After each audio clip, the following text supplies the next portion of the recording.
ஐயா ஏபிஜே அப்துல் கலாம் அவர்களின் அக்னிச் சிறகுகள் 12ஆம் அத்தியாயம். 1984 ஜனவரி 3ஆம் தேதி மாலை நேரம். அந்த ஆண்டிற்கான இலக்குகளை தீர்மானிப்பதற்காக பம்பாயில் நடைபெற்ற ஒரு கூட்டத்தில் நாங்கள் கலந்து கொண்டிருந்த சமயத்தில் டாக்டர் பிரம்ம பிரகாஷ் மரணமடைந்துவிட்ட தகவல் கிடைத்தது. உணவுபூர்வமாக அவரோடு ஒன்றிணைந்து பணியாற்றிய எனக்கு அது பேரிழப்பு. எனது பணி வாழ்க்கையின் கடும் சவாலான காலகட்டத்தில் அவரது தலைமையில் பணியாற்றிய பேறு பெற்றிருந்தவன் நான். மனித நேயமும் பணிவும் இணைந்திருந்த அவரின் சீரிய பண்பு சிறந்த எடுத்துக்காட்டாக அமைந்திருந்தது. SLV-E-1 ஏவுகல திட்டம் தோல்வியடைந்த அந்த தினத்தில் எனது மனவேதனையை போக்கிய அவரின் அற்புத ஸ்பரிசம் எனது நினைவுகளில் வட்டமிட்டன. இந்த நினைவுகள் என் துயரத்தை மேலும் ஆழமாக கிளறிவிட்டன. விக்ரம் சாராபாய் விண்வெளி மையத்தை உருவாக்கியவர் பேராசிரியர் சாராபாய் என்றாலும் அதற்கு செயல் வடிவம் கொடுத்தவர் டாக்டர் பிரம்ம பிரகாஷ் தான். அதற்கு மிக முக்கியமாக தேவைப்பட்ட தருணத்தில் உரமூட்டி அதை வளர்த்தவரும் அவர்தான். எனது தலைமை தகுதி திறன்களை செம்மைப்படுத்தியதில் பெரும் பங்கு அவரையே சாரும். அவரோடு நான் இணைந்து பணியாற்றியது என் வாழ்க்கையின் திருப்பு முனையாக அமைந்தது. அவரின் பணிவும் அடக்கமும் என்னை பக்குவப்படுத்தி எனது அதிரடி அணுகுமுறையை கைவிடுவதற்கு துணை செய்தன. இந்த அடக்கம் அவரின் திறமைகளுக்கு அல்லது நற்பண்புகளுக்கு திரை போட்டதோடு மட்டுமல்லாமல் தனக்கு கீழே பணியாற்றியவர்களின் கௌரவத்திற்கு மதிப்பு கொடுப்பதிலும் வெளிப்பட்டது. தலைமை பொறுப்பில் உள்ளவர் உட்பட யாருமே தவறுகளுக்கு அப்பாற்பட்டவர்கள் அல்ல என்பதை அவர் உணர்ந்திருந்ததற்கும் அவரின் அடக்கம்தான் காரணம். பெரிய மேதையாக இருந்தாலும் டாக்டர் பிரம்ம பிரகாஷ் மென்மையான சுபாவம் கொண்டவர். குழந்தையைப் போல கள்ளம் கபடம் இல்லாத அவர் எனக்கு எப்போதுமே விஞ்ஞானிகளுக்கு மத்தியில் ஒரு துறவியாகவே தெரிந்தார். DRDLஇன் மறுமலர்ச்சி திட்ட சமயத்தில் B. பானர்ஜி, KV. ரமணசாய் மற்றும் அவர்களது குழுவினரும் உருவாக்கி வந்த ஒரு உயர கட்டுப்பாட்டு சாதனமும் ஏவுகணையில் பொருத்தக்கூடிய கம்ப்யூட்டர் ஒன்றும் கிட்டத்தட்ட தயாராகிவிட்டது. இந்த முயற்சியில் கிடைத்த வெற்றி எப்படிப்பட்ட உள்நாட்டு ஏவுகணை வளர்ச்சி திட்டத்திற்கும் உயிர்நாடி போன்றது. அதே சமயத்தில் முக்கியமான இந்த சாதனத்தை சோதனை செய்து பார்ப்பதற்கு எங்களுக்கு ஒரு ஏவுகணை தேவைப்பட்டது. பல அமர்வுகளில் மூளையை கசக்கி கொண்டு ஆராய்ந்த பிறகு இந்த பரிசோதனைக்காக டெவில் ஏவுகணையை மேலும் செம்மைப்படுத்தி பயன்படுத்தலாம் என்று முடிவு செய்தோம். ஒரு டெவில் ஏவுகணையை அக்குவேறு ஆணிவேராக பிரித்து போட்டு பலதரப்பட்ட மாறுதல்களை புகுத்தி மறுபடியும் சீரமைத்தோம். துணை சாதனங்களை எல்லாவித சோதனைகளுக்கும் உட்படுத்தி இறுதிக்கட்ட ஏவுகணை சாதனத்தை தயார் நிலையில் உருவாக்கிவிட்டோம். இதை விண்ணில் செலுத்துவதற்கான இடம், பெயரும் வாகனம் ஒன்றையும் தயார் செய்தோம். மாற்றியமைக்கப்பட்ட தொலைவு அதிகரிக்கப்பட்ட டெவில் ஏவுகணையை 1984 ஜூன் 24 விண்ணில் செலுத்தி சோதனை ரீதியில் வெடிக்க வைத்தோம். இந்தியாவில் தயாரான முதலாவது மேம்படுத்தப்பட்ட ஏவுகணை ஸ்ட்ராப்டவுன் இனர்ஷியல் கைடன்ஸ் சிஸ்டம் சாதனத்தை சோதனை செய்து பார்த்த இந்த நடவடிக்கையில் நாங்கள் எதிர்பார்த்திருந்தபடி எல்லா அம்சங்களும் கச்சிதமாக நிறைவேறின. இந்திய ஏவுகணை வளர்ச்சி திட்ட வரலாற்றில் இது மிகவும் முக்கியத்துவம் வாய்ந்த முதல் நடவடிக்கை. அதுவரையிலும் நமது சொந்த சாதனங்களை வடிவமைக்கும் முயற்சி என்பது பின்னோக்கிய பொறியியல் ரிவர்ஸ் என்ஜினியரிங் தொழில்நுட்பத்தை அடுத்து முன்னேற்றம் காண முடியாமல் முடக்கப்பட்டு கிடந்தது. வெகு காலமாக நமக்கு மறுக்கப்பட்டு வந்த வாய்ப்பை கடைசியில் DRDLஇன் ஏவுகணை விஞ்ஞானிகள் வசப்படுத்தி விட்டார்கள். உலகத்திற்கு ஒரு செய்தியை ஓங்கிய குரலிலும் தெளிவாகவும் உணர்த்திவிட்டோம். ஆம், நம்மால் சாதிக்க முடியும். இந்த விஷயம் உடனடியாக தில்லியை எட்டியது. IGMDPயின் வளர்ச்சியை நேரில் பார்த்து அறிந்து கொள்வதற்கு பிரதமர் இந்திரா காந்தி ஆசைப்பட்டார். உற்சாகம் எங்களுக்குள் மின்சாரமாய் பாய்ந்தது. ஒவ்வொருவரும் எங்களால் முடிந்த அளவுக்கு வெகு சிறப்பாக செயல்பட முனைந்தோம். ஒட்டுமொத்த அமைப்பும் பரவச பெருக்கில் திளைத்தது. 1984 ஜூலை 19ஆம் நாள் திருமதி இந்திரா காந்தி DRDLக்கு வருகை தந்தார். தன்னை பற்றியும் தனது பொறுப்பு, தனது தேசம் பற்றியும் அளவு கடந்த பெருமிதம் கொண்டவர் பிரதமர் இந்திரா காந்தி. அடக்கமான மனோபாவம் கொண்ட எனக்குள் ஒரு பெருமித உணர்வை ஊட்டியவர் அவர் என்பதால் DRDL அவரை வரவேற்பதை ஒரு பாக்கியமாக கருதினேன். 80 கோடி மக்களின் தலைவி என்பதை அவர் முழுமையாக உணர்ந்திருந்தார். அவர் எடுத்து வைக்கும் ஒவ்வொரு அடியிலும், ஒவ்வொரு செயலிலும், கைகளில் ஒவ்வொரு அசைவிலும் இந்த உணர்வு பளிச்சிட்டது. வழிகாட்டிய திசையில் தாக்கும் ஏவுகணை கைடட் மிசைல்ஸ் துறையில் நாங்கள் மேற்கொண்டிருந்த பணி மீது அவர் கொண்டிருந்த மதிப்பு எங்கள் மன உறுதியை மேலும் வலுப்படுத்தியது. பாதுகாப்புத்துறை ஆய்வுக்கூடத்தில் அவர் செலவிட்ட 1 மணி காலத்திற்குள் IGMDPயின் பலதரப்பட்ட விரிவான அம்சங்கள் பற்றியும் அறிந்து கொண்டார். ஏவுகணை திட்டங்களில் ஆரம்பித்து பன்முக வளர்ச்சி ஆய்வுக்கூடங்கள் வரையிலான எல்லாவற்றையும் விளக்கமாக கேட்டு தெரிந்து கொண்டார். கடைசியில் 2000 பேர் கொண்ட பலம் பொருந்திய DRDL சமூகத்தினரிடம் உரையாற்றினார். நாங்கள் ஈடுபட்டிருந்த ஏவுகணை சாதனம் தயாரிப்பு பற்றிய அலுவல் அட்டவணை விவரங்களை வினவினார். பிருத்வியை எப்போது விண்ணில் செலுத்தி சோதனை நடத்தி பார்க்கப் போகிறீர்கள் என்று பிரதமர் இந்திரா காந்தி கேட்டதும் நான் 1987 ஜூன் மாதத்தில் என்று பதிலளித்தேன். இந்த திட்டத்தை துரிதப்படுத்துவதற்கு என்னென்ன தேவை என்பதை எனக்கு தெரியப்படுத்துங்கள் என்று உடனடியாக கூறினார். விஞ்ஞானம் மற்றும் தொழில்நுட்ப பயன்களை விரைவாக எட்ட வேண்டும் என்று அவர் விரும்பினார். உங்களுடைய வெகு வேகமான செயல்பாட்டில்தான் ஒட்டுமொத்த தேசத்தின் நம்பிக்கை அடங்கியுள்ளது. திட்டமிட்ட காலத்திற்குள் பணியை நிறைவேற்றுவதில் மட்டுமில்லாமல் அபாரமான செயல்திறனை வெளிப்படுத்துவதிலும் IGMDP கவனம் செலுத்த வேண்டும். நீங்கள் என்ன சாதிக்கிறீர்கள் என்பது முக்கியமல்ல. எப்போதும் முழு திருப்தி அடைந்து விடாமல் உங்களை நீங்களே நிரூபித்து காட்டுவதற்கான வழிமுறைகளை தேடிக்கொண்டே இருக்க வேண்டும் என்று அவர் சொன்னார். எங்களது திட்டங்களை மதிப்பீடு செய்வதற்காக புதிதாக நியமிக்கப்பட்ட பாதுகாப்புத்துறை அமைச்சர் SP சவானையும் எங்களிடம் அனுப்பி வைத்து தனது ஆர்வத்தையும் ஆதரவையும் செயலிலும் வெளிப்படுத்தி காட்டினார் பிரதமர் இந்திரா காந்தி. அடுத்தடுத்த தொடர் நடவடிக்கைகளில் அவர் மேற்கொண்ட அணுகுமுறை கவனத்தை கவர்ந்ததோடு மட்டுமல்லாமல் பலன் தருவதாகவும் அமைந்திருந்தது. IGMDPயும் நேர்த்தியான செயல்திறனும் இணை பிரியாதவை என்பது நமது தேசத்தின் விண்வெளி ஆராய்ச்சியில் இன்று ஈடுபட்டிருக்கும் எல்லோருக்கும் தெரிந்த விஷயம். திறன்மிக்க நிர்வாக நுட்பங்களை நாமே உருவாக்கி கொண்டு விட்டோம். திட்ட செயல்பாடு பற்றி தொடர் நடவடிக்கைகள் சம்பந்தப்பட்ட ஒரு நுட்பமும் அவற்றில் அடங்கும். இது தொழில்நுட்ப ரீதியிலும் நடைமுறையிலும் சரிப்பட்டு வரக்கூடிய சாத்தியமான ஒரு தீர்வை ஆராய்ந்து பார்க்கும் அடிப்படையில் உருவாக்கும் ஒரு உத்தி. அத்துடன் இந்த தீர்வை பணி மையங்களில் செயல்படுத்தி சோதனை செய்து பார்த்து சம்பந்தப்பட்ட அனைவரிடமும் விவாதித்து எல்லோருடைய ஒப்புதலையும் பெற்ற பிறகு அதை செயல்படுத்துவது என்பது இதன் சிறப்பம்சம். இந்த அணுகுமுறையால் சம்பந்தப்பட்ட பணி மையங்களில் அடிமட்ட ஊழியர்களிடமிருந்து ஏராளமான புதிய யோசனைகள் வெளிப்பட்டன. வெற்றிகரமான இந்த திட்டத்தில் மிக முக்கியமான ஒரே ஒரு நிர்வாக உத்தி எது என்று என்னிடம் கேட்டால் சுறுசுறுப்பான தொடர் நடவடிக்கை தான் அது என்று திட்டவட்டமாக சொல்வேன். வெவ்வேறு ஆய்வுக்கூடங்களின் வடிவமைப்பு பணிகள், திட்டமிடல், உதவி நடவடிக்கைகள், கண்காணிப்பு அமைப்புகள் மற்றும் கல்வி நிலையங்களின் பணிகளை தொடர் நடவடிக்கைகள் மூலம் ஒருங்கிணைத்து மிகவும் இணக்கமான முறையில் துரித வளர்ச்சியை எட்டினோம்.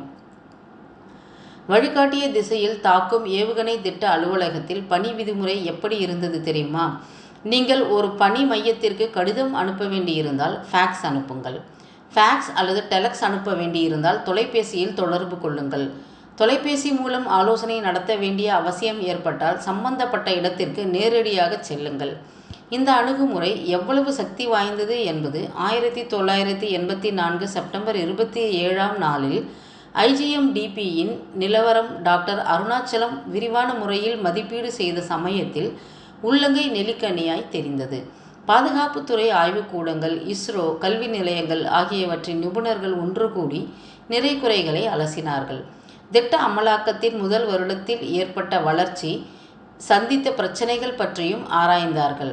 இம்ரத் கஞ்சாவில் வசதிகளை ஏற்படுத்துவது, சோதனை ஏவுதளம் அமைப்பது போன்ற முக்கிய முடிவுகளுக்கு இந்த கூட்டத்தில் இறுதி வடிவம் கிடைத்தன. இம்ரத் கஞ்சாவில் அமைக்கவிருந்த அடிப்படை கட்டமைப்பு நிலையத்திற்கு அந்த இடத்தின் அசல் அடையாளத்தையும் பிரதிபலிக்கும் வகையில் இம்ரத் ஆய்வு மையம் என்று பெயர் சூட்டப்பட்டது. எனக்கு ஏற்கனவே நன்கு அறிமுகமான TN சேஷனும் இந்த மதிப்பீட்டு குழுவில் இடம்பெற்றிருந்தது கண்டு மகிழ்ச்சி அடைந்தேன். SLV-3 திட்டத்திலிருந்து இன்று வரை எங்களுக்கிடையே பரஸ்பர ஈர்ப்பு ஏற்பட்டிருந்தது. இருந்தாலும் இந்த முறை பாதுகாப்புத்துறை செயலாளர் என்ற முறையில் திட்ட அலுவலர் அட்டவணை பற்றியும், உத்தேச நிதி ஒதுக்கீடு எந்தெந்த வகைகளில் உரிய முறையில் பயன்படுத்தப்படும் என்பது பற்றியும் கூர்மையான கேள்விகளை துல்லியமாகவும் நுணுக்கமாகவும் எழுப்பினார். தனது பேச்சு சாதுரியத்தால் மாற்று கருத்து கொண்டவர்களை பணிய வைப்பதில் அவருக்கு ரொம்ப குஷி. குத்தலான நகைச்சுவையாக பேசி எதிராளியை மட்டம் தட்டி கேலிக்கு ஆளாக்கி விடுவார். ஓங்கி பேசுவதுடன் அவ்வப்போது வாக்குவாதம் செய்வதிலும் வல்லவர். ஆனாலும் விவாதத்தின் முடிவில் நடைமுறை சாத்தியமான ஒரு தீர்வுக்காக இருக்கக்கூடிய எல்லாவித ஆதாரங்களையும் முடிந்த வரைக்கும் பயன்படுத்தி கொள்வதில் எப்போதுமே குஷியாய் இருப்பார். தனிப்பட்ட முறையில் சேஷன் அன்பானவர். பிறர் கருத்துக்களுக்கு மதிப்பு கொடுக்கும் பண்பாளர்.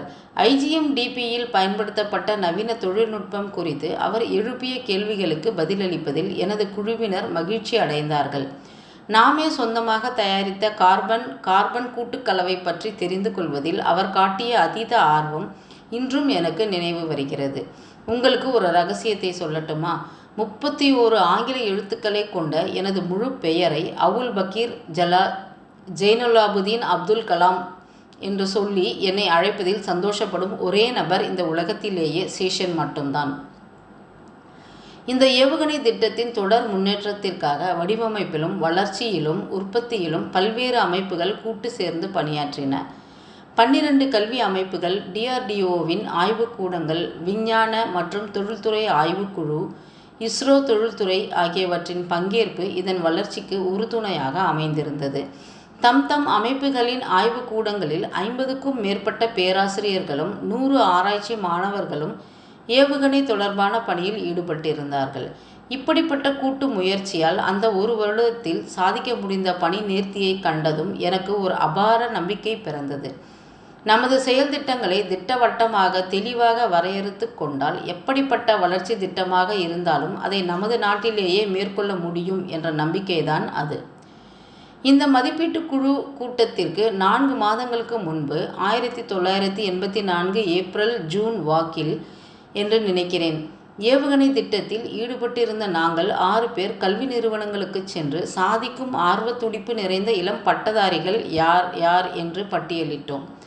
அவர்களில் சுமார் 350 மாணவர்கள் மற்றும் பேராசிரியர்களிடம் எங்களது ஏவுகணை திட்டம் பற்றி அறிமுகப்படுத்தி பேசி இதில் பங்கேற்கும்படி அழைப்பு விடுத்தோம். கிட்டத்தட்ட 300 இளம் பொறியாளர்கள் எங்களுடைய ஆய்வுக்கூடங்களில் சேர்ந்து பணியாற்றுவார்கள் என்று நான் எதிர்பார்ப்பதாக மதிப்பீட்டு கூட்டத்தில் தெரிவித்தேன். இதே கூட்டத்தில் பேசிய தேசிய விமான வடிவமைப்பு ஆய்வுக்கூடத்தின் நேஷனல் ஏரோநாட்டிக்கல் லெபார்டரி அப்போதைய இயக்குனர் ரோத்தம் நரசிம்ஹா தொழில்நுட்ப முனைப்பு பற்றி வலுவாக எடுத்துச் சொன்னார். பசுமை புரட்சி அனுபவங்களை மேற்கோள் காட்டி பேசினார். இலக்குகளை தெளிவாக தீர்மானித்து கொண்டு விட்டால் பெரும் தொழில்நுட்ப சவால்களை சமாளிக்கக்கூடிய ஆற்றல் இந்த நாட்டில் உள்ளது என்பதை பசுமை புரட்சி சந்தேகத்திற்கு இடமில்லாமல் நிரூபித்து விட்டது என்று குறிப்பிட்டார். அமைதி நடவடிக்கைகளுக்காக முதல் அணுகுண்டு வெடிப்பு சோதனையை இந்தியா நடத்திய போது அணு ஆயுத சாதனத்தை வெடிக்க வைக்கும் திறன் படைத்த உலக நாடுகளில் நாம் 6வது இடத்தை பிடித்துவிட்டோம் என்று பிரகடனம் செய்தோம். SLV-3ஐ விண்ணில் செலுத்தியதில் செயற்கைக்கோள் ஏவும் திறன் படைத்த 5வது நாடு என்ற பெருமை பெற்றோம்.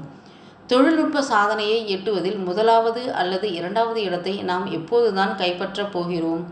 தம் அபிப்பிராயங்களையும் சந்தேகங்களையும் மதிப்பீட்டு குழு உறுப்பினர்கள் வெளியிட்ட போது மிக கவனமாக கேட்டுக்கொண்டேன்.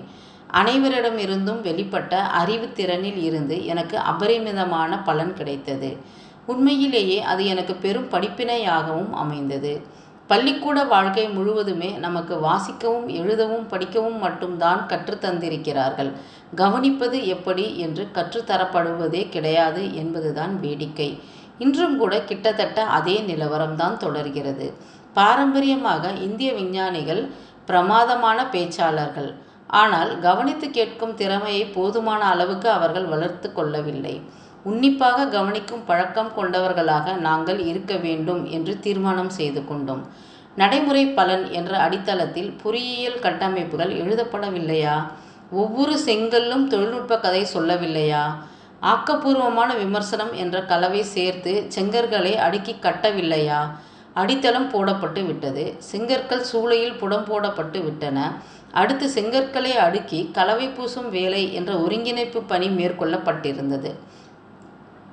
சென்ற மாத மதிப்பீட்டு குழு கூட்டத்தில் முடிவு செய்யப்பட்டிருந்த செயல் திட்டத்தின்படி நாங்கள் பணியாற்றி கொண்டிருந்த சமயத்தில் திருமதி இந்திரா காந்தி கொலையான செய்தி கிடைத்தது. இதைத் தொடர்ந்து எங்கும் வன்முறையும் கலவரமும் பரவியதை அறிந்தோம். ஹைதராபாத் நகரில் ஊரடங்கு உத்தரவு பிறப்பிக்கப்பட்டது.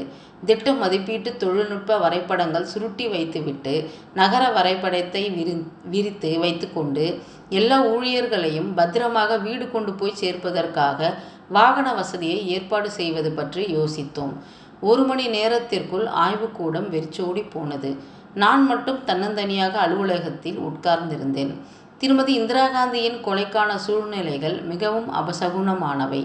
அவர் இங்கு வருகை தந்து 3 மாதங்கள் கூட ஆகவில்லை. அந்த நினைவுகள் என் வேதனையை மேலும் கிளறிவிட்டன.